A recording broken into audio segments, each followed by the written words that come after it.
മഹാരാഷ്ട്ര നിയമസഭയിലേക്കും ജാർഖണ്ഡിലെ 38 മണ്ഡലങ്ങളിലേക്കും വോട്ട് പുരോഗമിക്കുകയാണ്. മഹാരാഷ്ട്രയിൽ പോളിംഗ് മന്ദഗതിയിൽ. ശ്രീനാഥ് ചന്ദ്രനുണ്ട്, ആർ അച്യുതനുണ്ട്. ആദ്യം ശ്രീനാഥ്, എന്താണ് പിളർപ്പിന് ശേഷമുള്ള ഏറ്റവും ക്രൂഷ്യലായ ഇലക്ഷനിൽ പോളിംഗ് ശതമാനം ഉയരും എന്ന് തന്നെ കരുതിയതാണ്. എന്താണ് ആ മന്ദഗതിയിലാവാനുള്ള കാരണം? എന്താണ് പോളിംഗ് ബൂത്തുകളിലെ അവസ്ഥ, ശ്രീനാഥ്? ഹാഷ്മി, പൊതുവെ മഹാരാഷ്ട്രയിലെ ഒരു പോളിംഗ് ശതമാനം കഴിഞ്ഞ തെരഞ്ഞെടുപ്പുകളിലൊക്കെ പരിഗണിക്കുമ്പോൾ ഏതാണ്ട് ഈ വിധം തന്നെയാണ് മുന്നോട്ട് പോകുന്നത്. പക്ഷേ ഇത്തവണ കുറച്ചുകൂടി ഒരു കടുത്ത പോരാട്ടം കണ്ടതാണ്. ഈ പ്രചാരണ ഘട്ടത്തിലെങ്കിലും അങ്ങനെ ഒരു തോന്നലുണ്ടാക്കിയതാണ്. അതിനനുസരിച്ചുള്ള ഒരു പോളിംഗ് ശതമാനം ഏതായാലും ഇപ്പോൾ കാണാൻ കഴിയുന്നില്ല. കഴിഞ്ഞ തവണ 61% ഈ പോളിംഗ് ഉണ്ടായിരുന്നു. ലോക്സഭാ തെരഞ്ഞെടുപ്പിലും കാര്യമായ വ്യത്യാസം ഉണ്ടായില്ല. ഈ തവണ ഏതാണ്ട് ഒരു 65 വരെയൊക്കെ പോകും എന്നതാണ് പ്രതീക്ഷിക്കപ്പെടുന്നത്. ഏതായാലും 11 മണി വരെയുള്ളതാണ് ഔദ്യോഗികമായി നമുക്ക് ലഭിക്കുന്ന കണക്കുകൾ. അതിന് പ്രകാരം മഹാരാഷ്ട്രയിൽ 18% പോളിംഗ് ആണ് ആയിട്ടുള്ളത്. ഇനിയിപ്പോൾ ഉച്ചയ്ക്ക് കാര്യമായി അത് മന്ദഗതിയിലേക്ക് പോകും. പിന്നീട് വൈകിട്ട് കുറച്ച് പോളിംഗ് ശക്തമാകും എന്നതാണ് പ്രതീക്ഷിക്കപ്പെടുന്നത്. രാവിലെ തന്നെ പ്രമുഖരായ പലരും വന്ന് വോട്ട് ചെയ്ത് കഴിഞ്ഞു. നേതാക്കൾ ഏതാണ്ട് ഭൂരിഭാഗം പേരും എത്തിയിട്ടുണ്ട്. ദേവേന്ദ്ര ഫട്നാവിസ്, അജിത് പവാർ അടക്കമുള്ള ഭരണപക്ഷത്തെ മഹായുതിയിലെ നേതാക്കൾ എത്തി. മറുവശത്ത് സുപ്രിയ സുലെ അടക്കമുള്ള പ്രതിപക്ഷ നേതാക്കളും ശരത് പവാർ അടക്കമുള്ള നേതാക്കളും ഇതിനോടകം വോട്ട് ചെയ്തു. ഗവർണർ രാജ്ഭവനിൽ തന്നെയായിരുന്നു CP രാധാകൃഷ്ണന്റെ വോട്ട്. അദ്ദേഹം അവിടെ വോട്ട് രേഖപ്പെടുത്തി.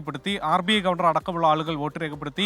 ഞാനിപ്പോൾ നിൽക്കുന്നത് ജുഹുവിലാണ്. ജുഹുവിലെ ഈ സ്കൂളിൽ പ്രധാനപ്പെട്ട പലരും, ബച്ചൻ കുടുംബത്തിലെ അംഗങ്ങളടക്കം പ്രധാനപ്പെട്ട പലരും വന്ന് വോട്ട് ചെയ്തതാണ്. അങ്ങനെ ആ വിധത്തിലുള്ള ആളുകളെ കൂടി നമ്മൾ പ്രതീക്ഷിക്കുന്നുണ്ട്. അല്പസമയം മുമ്പാണ് കാർത്തിക് ആര്യൻ, ബോളിവുഡ് സിനിമാ താരം ഒക്കെ തന്നെ ഇവിടെ എത്തി വോട്ട് രേഖപ്പെടുത്തിയത്. സച്ചിൻ ടെണ്ടുൽക്കർ കുടുംബസമേതം വോട്ട് രേഖപ്പെടുത്തിയിട്ടുണ്ട്. അങ്ങനെ മുംബൈയിലേക്ക് വരുമ്പോൾ മുംബൈയിൽ പ്രമുഖരുടെ വോട്ടാണ് ഒരു തെരഞ്ഞെടുപ്പ് ദിവസം ശ്രദ്ധേയമായ ഒരു കാഴ്ചയായി മാറാറുള്ളത്.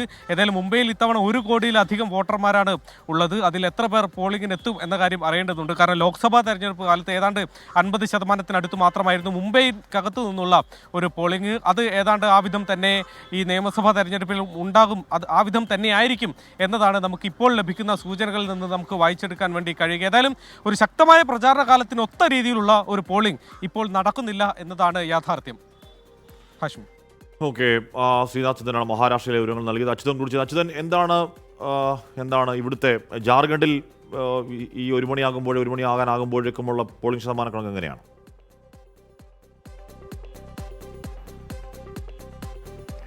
ഹാഷ്മി, ഇതുവരെ പുറത്തു വന്നിരിക്കുന്നത് 11 മണി വരെയുള്ള പോളിംഗ് കണക്കുകളാണ്. അതുപ്രകാരം 31% ഇപ്പോൾ പോളിംഗ് രേഖപ്പെടുത്തിയിരിക്കുന്നത്. ഒരു ഭേദപ്പെട്ട പോളിംഗ് എന്ന് വിലയിരുത്താം, എന്ന രീതിയിൽ നമുക്ക് വിലയിരുത്താൻ കഴിയും. പ്രധാനപ്പെട്ട പ്രമുഖർ മത്സരിക്കുന്ന ഒരു രണ്ടാം ഘട്ട തെരഞ്ഞെടുപ്പാണ്. ബാബുലാൽ മറാണ്ടി, BJPയുടെ മുൻ മുഖ്യമന്ത്രിയായിട്ടുള്ള ബാബുലാൽ മറാണ്ടി മത്സരിക്കുന്നുണ്ട്. ഹേമന്ത് സോറൻ്റെ ഭാര്യ കൽപ്പന സോറൻ എന്നിവരുൾപ്പെടെ ഈ രണ്ടാം ഘട്ടത്തിലാണ് ജനവിധി തേടുന്നത്. അങ്ങനെ പ്രമുഖർ നോക്കിക്കഴിഞ്ഞാൽ ഏറ്റവും കൂടുതൽ പ്രമുഖർ ഈ രണ്ടാം ഘട്ടത്തിലാണ് മത്സരിക്കുന്നത് എന്നത് വിലയിരുത്താം. മറ്റൊന്ന്, ഏറ്റവും കൂടുതൽ നുഴഞ്ഞുകയറ്റവും അതുപോലെ തന്നെ ഏകീകൃത സിവിൽ കോഡ് അടക്കം ചർച്ചയായ ഒരു സംസ്ഥാനമാണ് ജാർഖണ്ഡ്. പ്രത്യേകിച്ച് BJP നുഴഞ്ഞുകയറ്റമാണ് ഇത്തവണ ആയുധമാക്കിയത്. അതിന് കാരണം ഈ ഗോത്ര മേഖലകളിലടക്കം ആ സ്വാധീനം എത്തിക്കുവാൻ കൂടിയുള്ള ശ്രമത്തിൻ്റെ ഭാഗമായിരുന്നു നുഴഞ്ഞുകയറ്റം ചർച്ചയാക്കിയത്.